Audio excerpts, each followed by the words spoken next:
Hello everybody, this is Ominous for Responsible Gaming. We're doing a spoiler review of Eldritch Moon.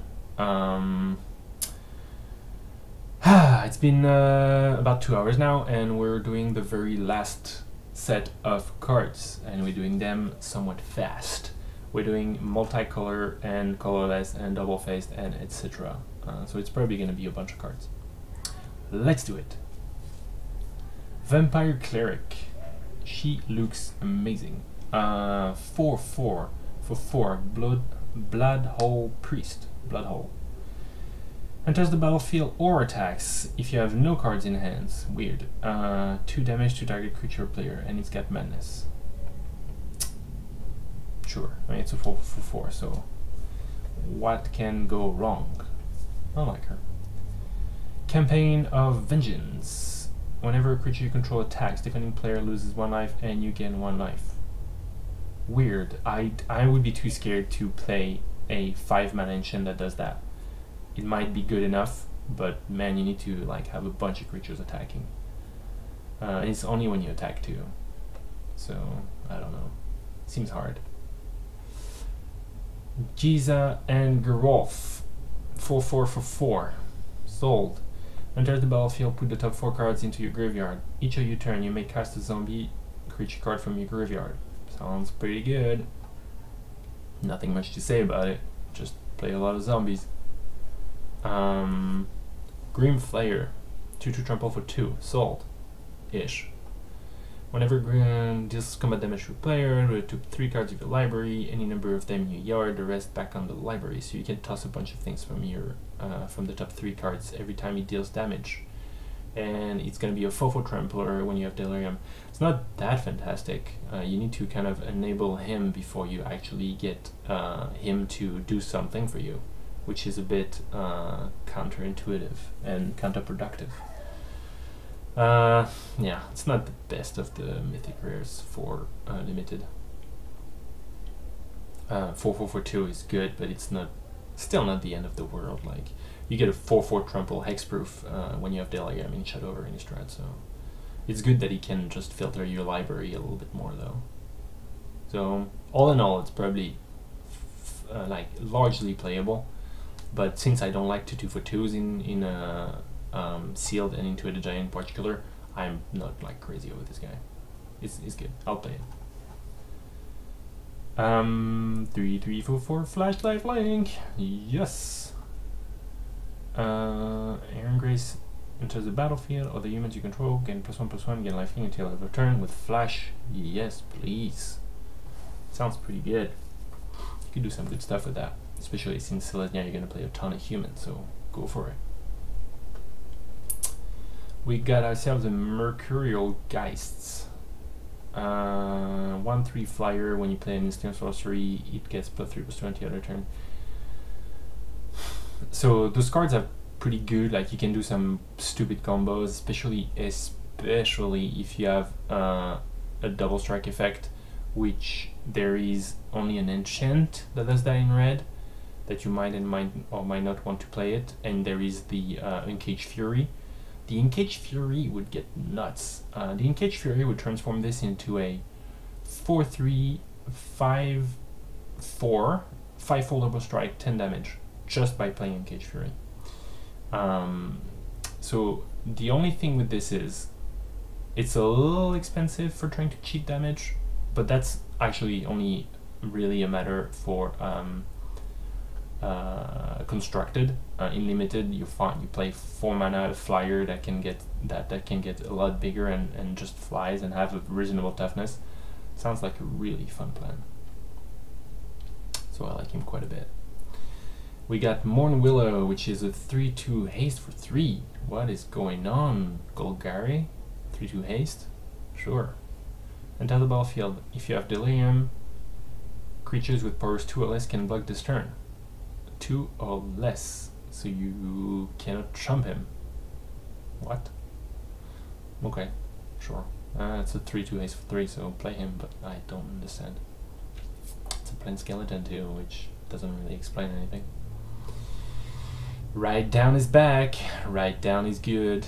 I didn't really see a Boros deck anymore that there was in Shadow of Innistrad, and there wasn't really that much of one.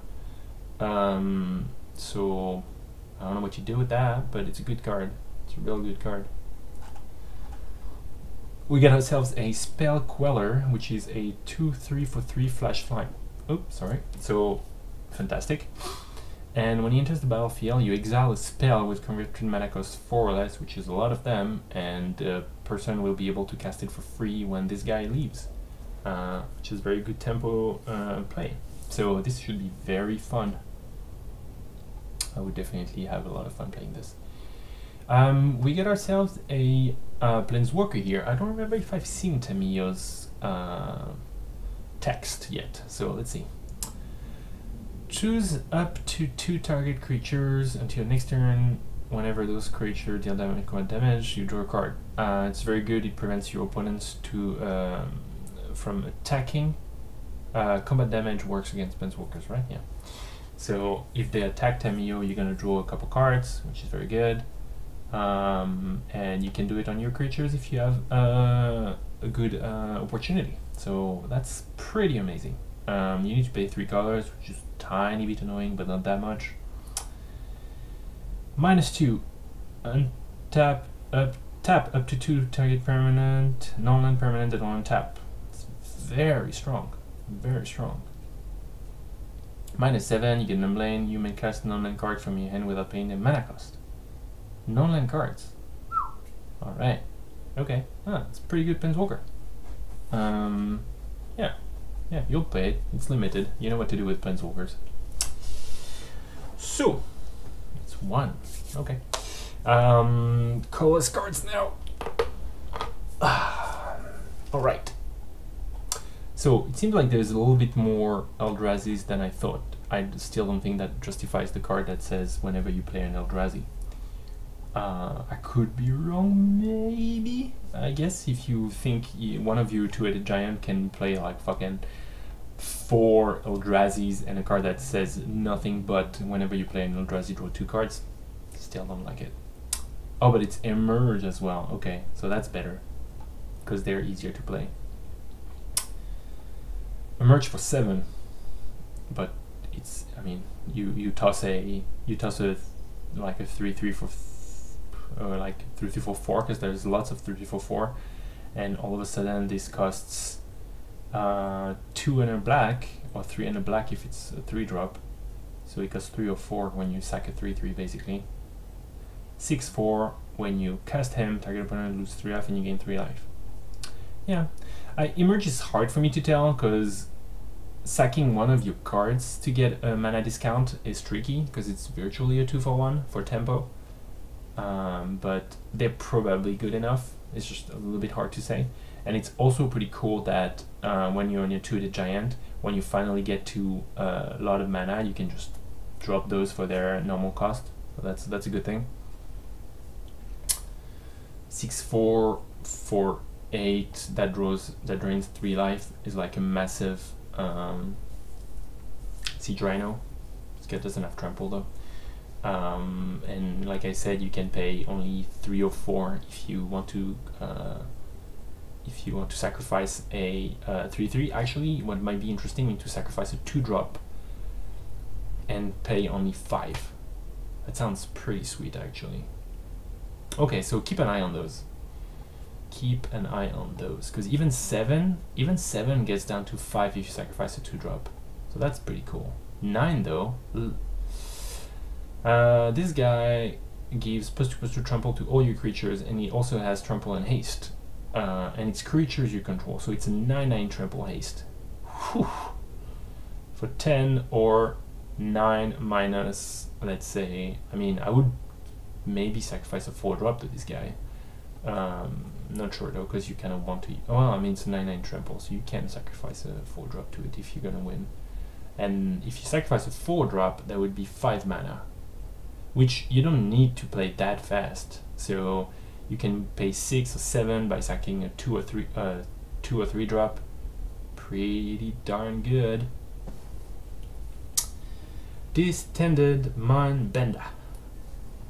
For 8, a 5/5, or 7, which is Disgust, which is pretty cheap.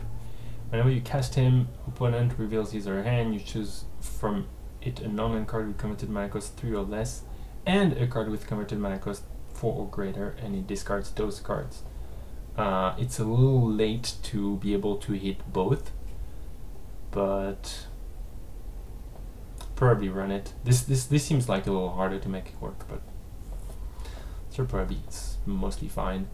Emerge with Flash is good because you can like sack your guys when they get destroyed, or just basically trick your opponent. It costs 8, so a little bit more expensive. Hexproof as long as it enters the battlefield this turn. That doesn't make any sense. That doesn't make any sense. You're flashing him, or you just cannot get destroyed the turn it gets into play? What the hell? Who is targeting him? He just entered. It's a 5/7 for 8. I don't know. Weird. I don't get it.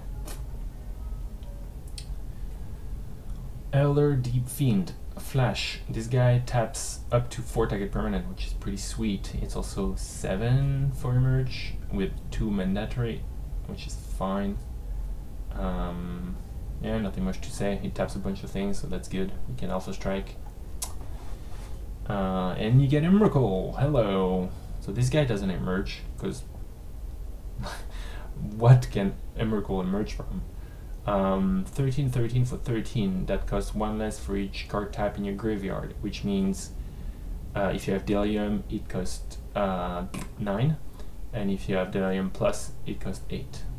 And when he enters the battlefield, you gain control of target opponents during the next turn, and they get a turn just for you to do that. So you control them for a turn, then they get their normal turn. It's a fire trample, and it gets protection from instants. What can I say? If you're in sealed, you think you can get there, this is a lot of fun, just do it. If you want to be very efficient, you don't have a ton of delirium, and you're not in sealed, don't do it. 3/3 for 3 that you can cast from exile, and every time it's targeted, it goes into exile. Who cares that you protect your 3/3 really? It's a 3/3 for 3 though, so... Well, no. It's a 3/3 for 3 that's gonna get exiled as soon as it gets targeted. That being said, usually when it gets targeted, it's gonna be by removal. So it's probably fair that if somebody targets him, he goes into exile and you just pay 3 again. So that's probably fine. It of the Horrid Swarm. 4/4 for 8 or 7 emerge. It's not huge, and it just gets you 2 insects. Meh. 5/4 for 8 with a 7 emerge in Simic. When you cast him, you may put target non-permanent on top of his or library. So if you sack a 3-drop, it's for 5, a 5/4, and a put on top of the library. Sure. Nah, it's alright. You need to... It's not a reason to go Simic though, but I guess you could play. When you cast Mockery on Nature, you may destroy target artifact or enchantment. Not as interesting of an upside. It's a 6/5 for 8 this time. Those are real... Okay, I have somewhat of an idea of the mathematics, but you really need you're gonna need to be playing to get a good feel of how easy it is and how expensive it is. So I don't know. This one is a little bit 6/5 is something you're more likely to want to just pay 6 if you need a big guy, rather than like, you know, 9 or 8 with sacking a creature. And the upside doesn't do anything. That being said, there is no 6/5s in this set, so there's not even like a 4/4. I don't get it. I mean, I guess those are the big guys, the Eldrazi's. Or maybe the double face cards. There's a few of them, by the way. Okay. 4/5 for 7.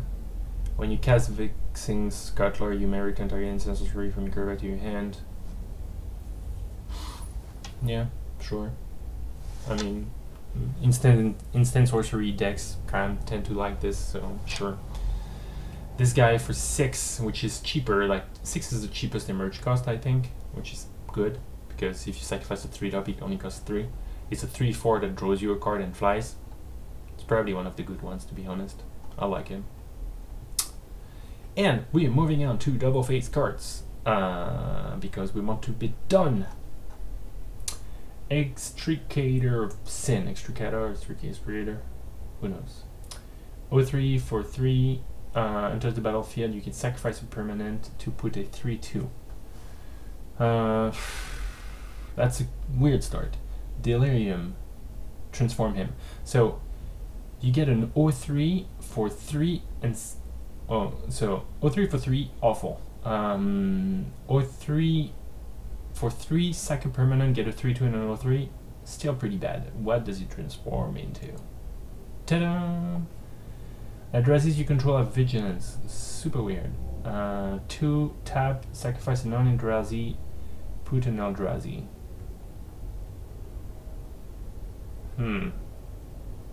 Oh, it's a 3/5. So you transform him with Delirium.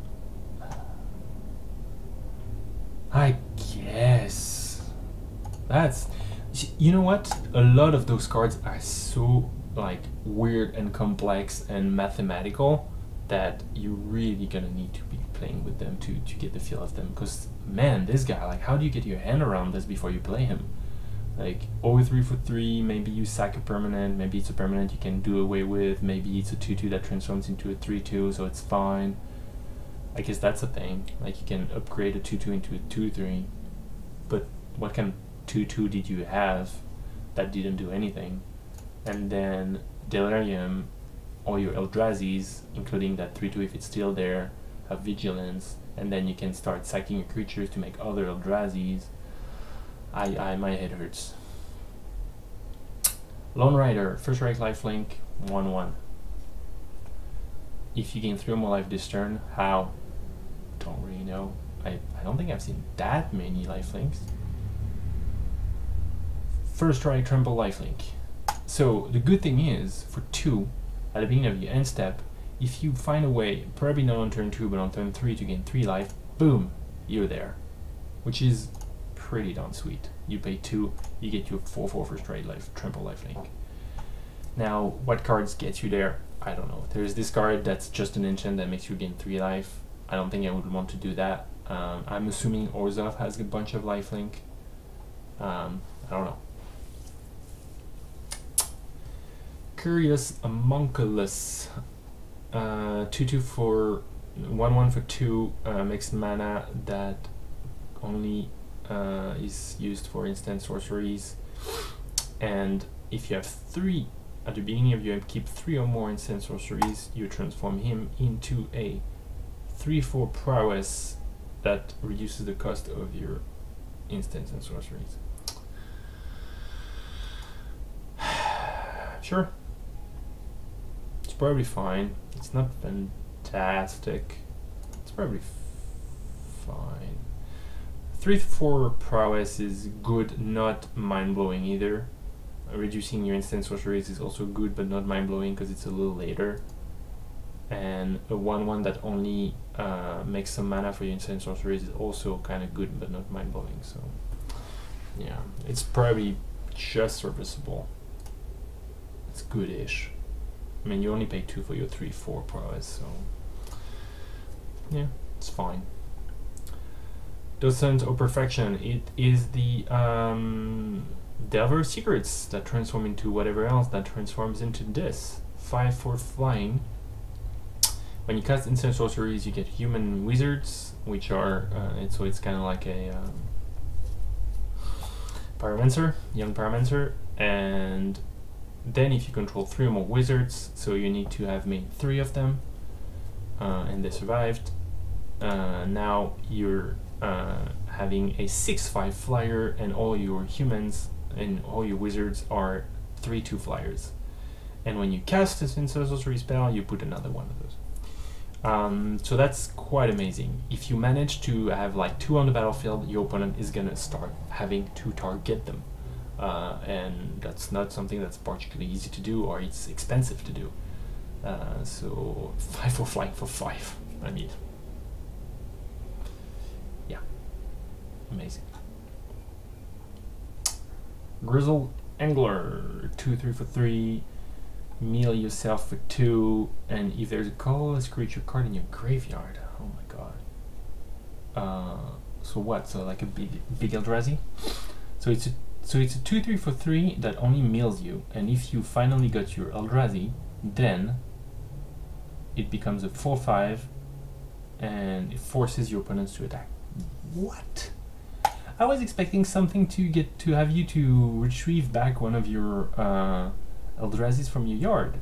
This says mill yourself. If you milled yourself an Eldrazi, get a 4/5 that makes people attack. What? Okay, sure. It's just completely disconnected.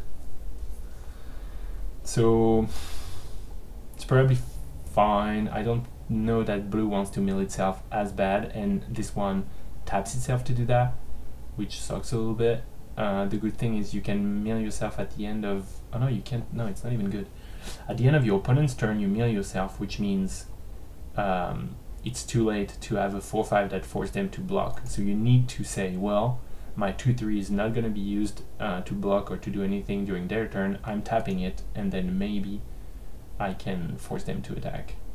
But your 4/5 will be tapped. I am getting a little frustrated with how complex and weird the cards are, to be honest. If you want your cards to be weird, fine. But how is that New World Order? Like, New World Order, if you don't know, is like cards are supposed to be a little simpler. Those cards are weird.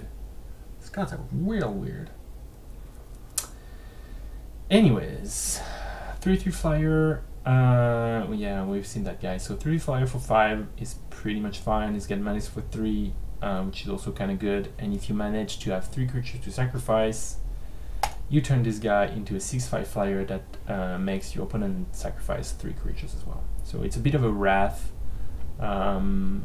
Target opponent sacrifice 3 creatures, which means into the giant you don't deal only with one of your opponent, and if they manage to kill this guy, now you just traded 4 of your cards against 3 of theirs plus removal.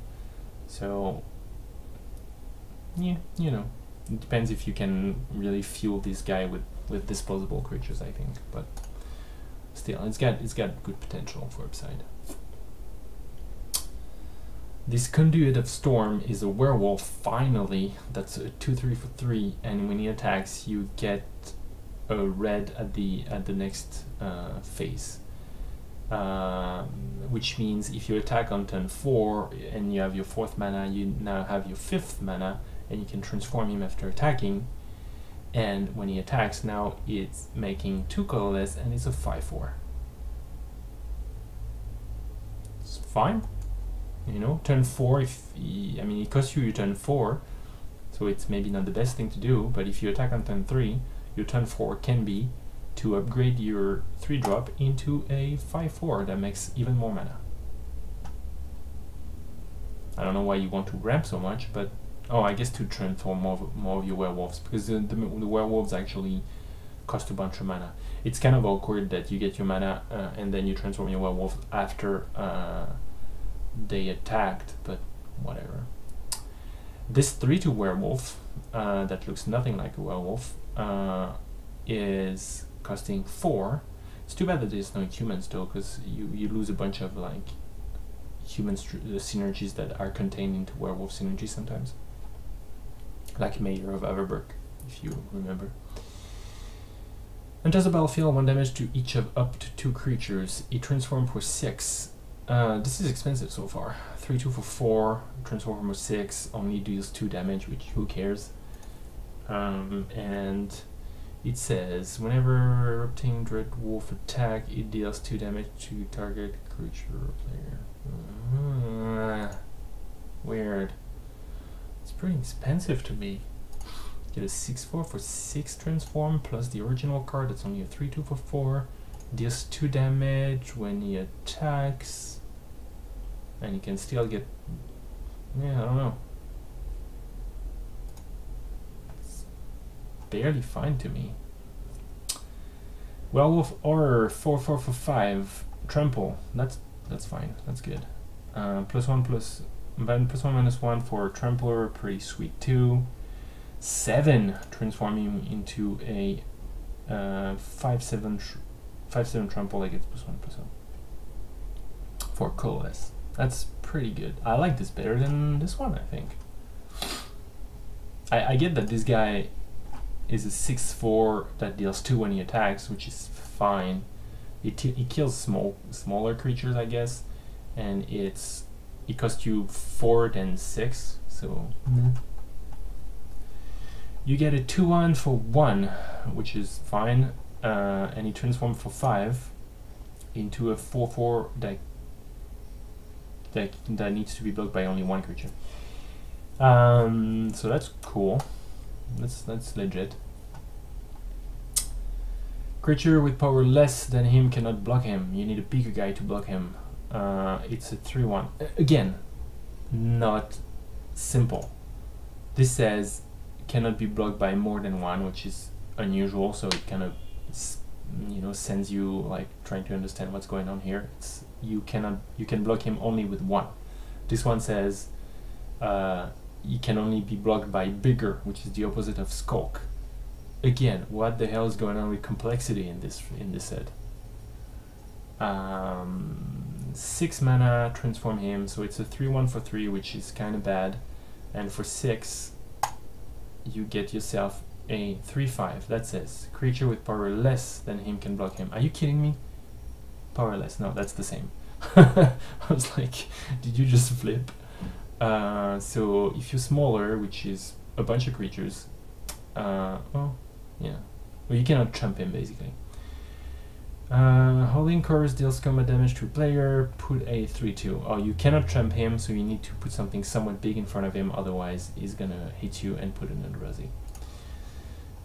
Still don't really like it. It's weird. I don't know how you're supposed to have all that mana to transform those very expensive transform werewolves.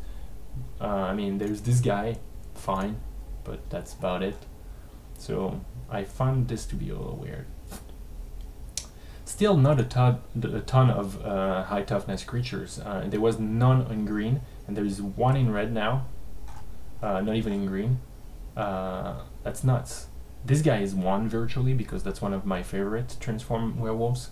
It's actually a 2/1 for 1 that transforms for 5, which is kind of still on the expensive side, but not so expensive. And he also has an upside.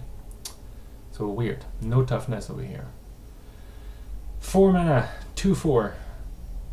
Can block an additional creature. Again, sorry for repeating myself, but it's not complex, but still, it's yet another one of those, oh yeah, combat doesn't work the way you want. Like, all of them are in this set, like Skulk, opposite to Skulk, Menace, opposite of Menace, can block more. What the hell? Tanglecore Werewolf can block an additional, yeah, I said that. And for 7, you get yourself a 4/6 Vigilance, must be blocked, another one. Block an additional. Okay, so this card here is a 4/6 Vigilance, must be blocked, which is good because it doesn't tap, so it's just attacking virtually for free and must be blocked. And it can block an extra one. It's pretty sweet. It costs you though a 2/4 for 2 green and 7 mana. Damn, you're gonna need to ramp for those werewolves. Defender. There you, oh no, just 1 mana. So Defender makes a mana 7, transform into a 4/6 that makes 2. Jesus, so much mana. We get our Legendary Werewolf, which is a 4/4. Gives somebody +4/+4 when he enters the battlefield or transforms into its human side. So that's good. That gives +4/+4 to somebody when you play this guy. Then, if you don't play any spell, it transforms into a 6/6 that fights something. Then if somebody plays 2 spells, transform back into a 4/4 or potentially a 8/8. It's still not the end of the world, but it's pretty good. This Cryptolith Fragment taps enters the battlefield tapped. Taps for a mana of any color and everybody loses life. If everybody goes down to 10, this turns into a 1/4 flying death touch that deals 3 damage when he attacks, which virtually makes it a 4/4 flying in attack, or a 1/4 flyer death touch in defense. Seems pretty sweet to me. I love this card, and I kind of like to have some mana at the beginning of the game that also makes each player lose 1 life, which in Two-Headed Giant makes each side lose 2 life, so I think it's pretty sweet. We're getting there. Artifact, land, meld, and we're done. 0 mana cost, +0/+3 vigilance, equip 3. Nah, not my favorite at all. Moving on. 2 mana cost, +2/+2, equip 3. Not quite my favorite at all either. 2/1 square Scarecrow, Field Creeper for 2. So the good part of this is that this is the type of card that's better to trade than the other Scarecrow that was a 3/1 for 3, because the 3/1 for 3 you need to wait to have a worthy trade, and your opponent is not going to run into it with their valuable 3/3. This guy on the other hand is very early, so your opponent cannot really do anything that without having you have the possibility to trade it. Therefore you get to Delirium quite fast, so that's good. That being said, it's only a 2/1 for 2, which is not a very interesting card. Geist Fuel Scarecrow, 4/4 for 4. Creature spells you cast cost 1 more to cast. Weird. I would still probably be happy with the 4/4 for 4 and then try and handle the counter tempo play. Kind of depends how many high cost you have in your deck, I guess. But I think it's fine. It's good to have 4/4 for 4 in this set. I haven't seen many big creatures, so I would probably try it. Lupin Prototype is a 5/5 for 2, and he can only attack a block if any player doesn't have cards. It's pretty good for the end game. I would toss it out and wait for it to be useful, hopefully soon. I like him. Slayer's Cleaver, +3/+1, and must be blocked by an Eldrazi if able. Equip 4. Really? I don't really like it. Moving on. This card is fantastic in flavor. It's a 3 mana artifact, and for 5 you sacrifice... Oh, you sacrifice the Soul Separator? I didn't realize that. So you exile a creature from your graveyard, and now you have a 1/1 spirit that has flying and is a copy of that card. And you also have a zombie that has the power and toughness equals to that card. So you have a card in your yard, you pay 8, which is very expensive, and now you have a flying spirit that copies the abilities and a zombie that copies the power and toughness. It's going to be very hard to make it worth it in a non-constructed environment. I mean, it costs 8 for Pete's sake. And what are you getting? You're getting a flyer that has some ability, which I don't really know what would be fantastic. And then you get a zombie that has the power and toughness, which you can, if you exile a card, it's probably going to have either one of those that's interesting, not both. So that's pretty weird in limited. Stitch's Graft, a 1 mana, +3/+3. Whenever equipped creature attacks, it doesn't untap next turn. Whenever it becomes unattached from a permanent, you sacrifice the permanent, so you cannot really get it back. But it's also a +3/+3 for 1 and 2.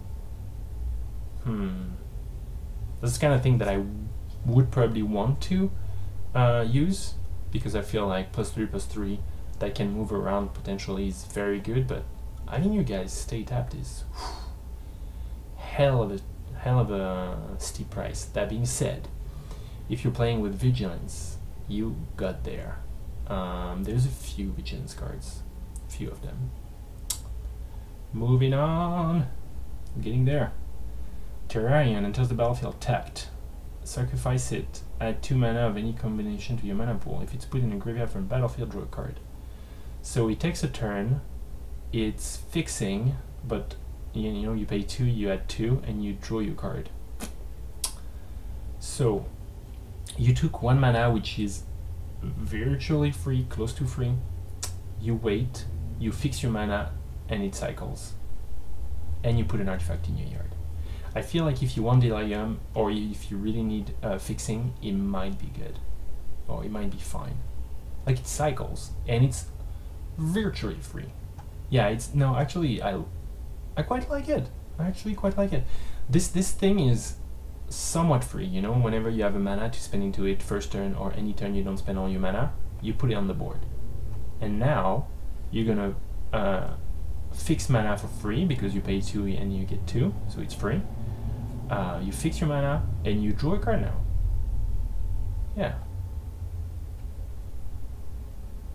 Yeah, I think I like it. You need to have either, I think you need to want Delirium or mana fixing, because otherwise it just kind of cycles, so there's no reason to play it. But otherwise I like it. Thirsting Axe. 3 mana, +4/+0. Whew. Being a instep, if equipped creature didn't deal combat damage, sacrifice it. To a creature? Oh. Oh boy. So basically you can make your flyers, either you trade very aggressively, you put +4/+0 on your creatures and you go to town, which is pretty sweet if you have a bunch of tokens. Oh my god, if you have a bunch of tokens, they're 5/1 tokens, and either your opponent blocks them, or they take 5 in the head and you have to sack the token. So that's cool. Otherwise you put it on your flyers, and your flyers deal +4 and die, which is like a lightning axe. Basically, I think is the idea. Transform your creatures into lightning axe. It's very, very all-in strategy. I don't love it, but if you have tokens, maybe, or if you think you can pull a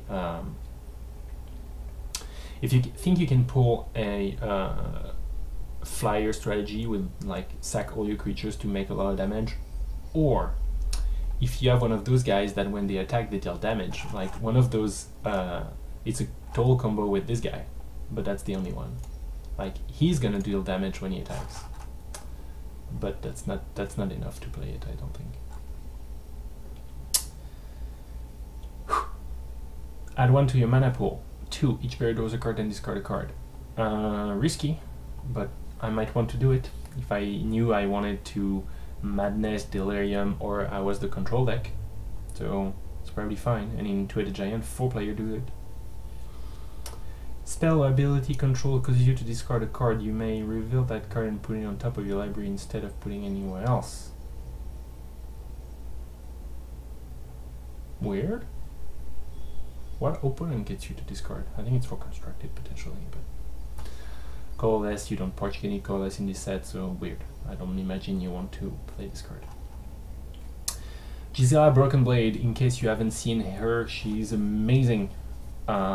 She's a 4/3 flyer with first strike and lifelink for 4, which is nuts. And if you also control Bruna, you're gonna meld them together. I'll show you in a second. Bruna is a 5/7 flying vigilance, which is cool, for 7, and she also gets you an angel or human from your graveyard onto the battlefield, which means if you were to be lucky enough to have Gisela, her dies, pay 7, get Gisela back to the battlefield. That's nuts.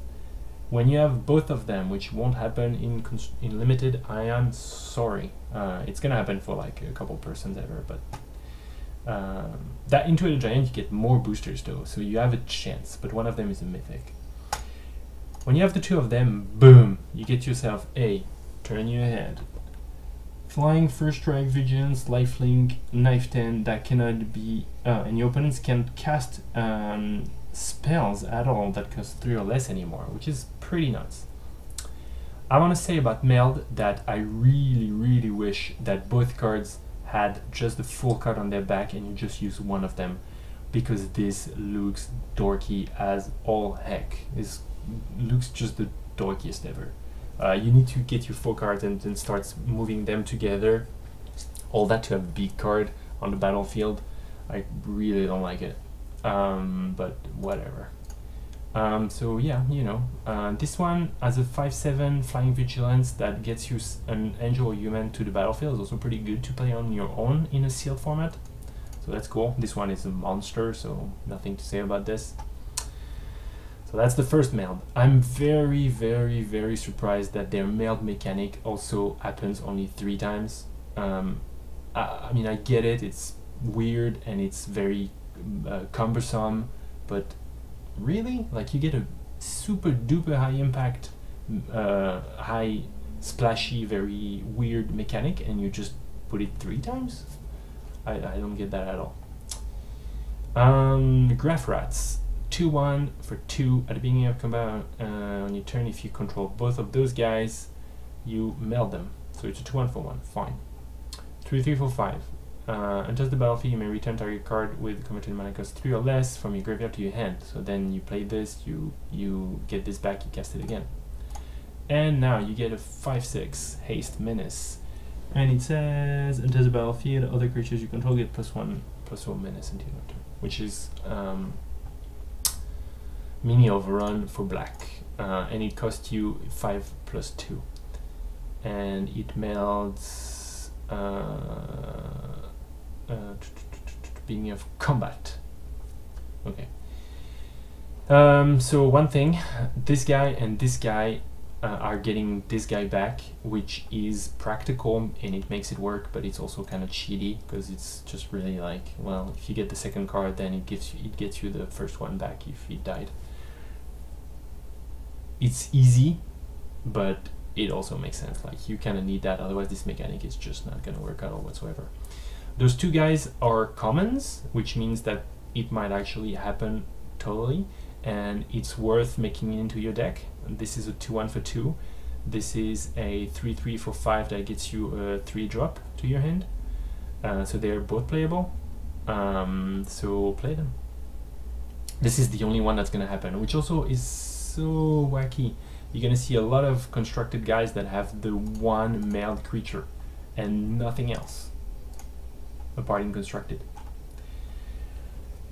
The Henware Battlement is a land that does colorless and also gives haste to one of your creatures for a red, which is good. If you pay 5 and you have both of those cards, you can transform. The other one will meld. The other one is a 2/3 for 3 in red, sure, whatever, but he attacks with 2/1/1 humans, which is sweet. It attacks as a 4/5, which is very good. So play your land, play your 3-drop, pay 5, and you get a 7/4 trample haste that attacks with 2/3/2 attacking. That's amazing, that's very powerful. It won't happen in limited. We did it! We did it! Oh my god. 2 hours 40. Wow. 2 hours 40 while trying to go fast. Well, I know that now.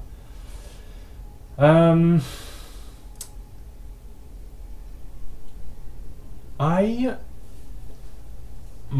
gonna be honest. I think this set is overly complex, weird, incomprehensible, and not even particularly fun. I don't like the game design aspect. I don't like the feel of it. I think they really wanted it to be weird because Emrakul blah blah blah, and yeah, it's weird. You got there, it's weird, and I just don't really like that it's weird. I think it's all over the place.